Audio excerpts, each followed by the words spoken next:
Kein Problem, ich schaue sowieso zuerst nach Yoshi. Ich sitze vorn. Recht hast du, sonst wird dir wieder schlecht.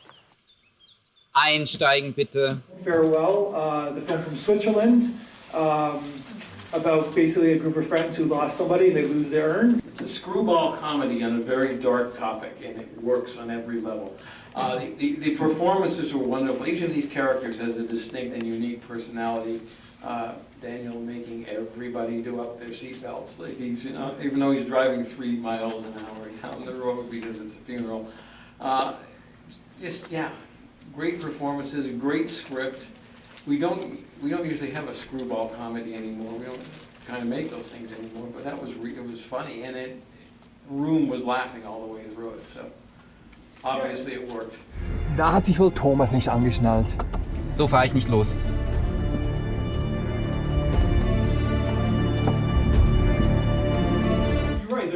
The screwball comedy is kind of like losing its touch. But the randomness of this film, like we end up in a mental hospital and like, it's just so random. And then there's a chef that's just like cooking something. And it's like, well, where did this come from? It's like it's like this random streamline of like events that take place. So not so much of comment on the film, but more on the sound design specifically. I can't decide if it's a stroke of comedic genius or like, look, we don't really have the money to form a cohesive soundtrack, so we're gonna like put on these very predictable horror-like sounds and make it seem it was a deliberate creative decision. We're just gonna roll with it and tell people like, yeah, there was a lot of thought put into it, but actually we just had like 2 days to throw together the soundtrack. I don't know if anybody else picked up on that, but there's just me. I'm still picking on it. Yeah. Well, our white girl Mary has a really nice little smile on her face because of that comment, so I think she picked it up as well. Yeah, I think let's just go with the stroke of genius. Let's just go with that angle, yeah. Because it is kind of funny. They have that kind of twist of emotion, right? Where it is kind of that soundtrack in a comedy. So this is one of those films where like, I saw the dog in the beginning and I was like, the dog's gonna pee on the ashes.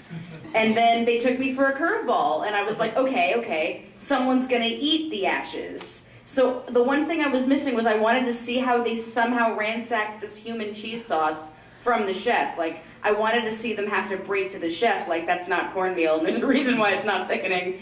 And it struck a note for me personally, because I recently had a family member get cremated who was a total foodie. And I was like, I wonder if that's what they want done with their ashes. But no, I thought, I loved the ending where they have to kind of just pour the sludge into the ground, and it's like, well, the relative probably doesn't care at this point, but it was a lovely moment that they got to say goodbye regardless.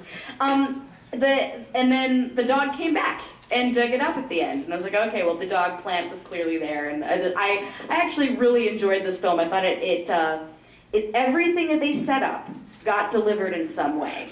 And it took a really unique, creative way to get there. So it broke some molds, and I really liked it. Yeah, this is a film that it's kind of unique. It's its own little film, but it is. You're right. It is kind of a throwback to the older films, the older screwball comedies. I love the continuity of the burial, even though it was being cooked, and then it went into the ground, and the dog ate it, and the dog had to poo it again, and so forth. That was really funny.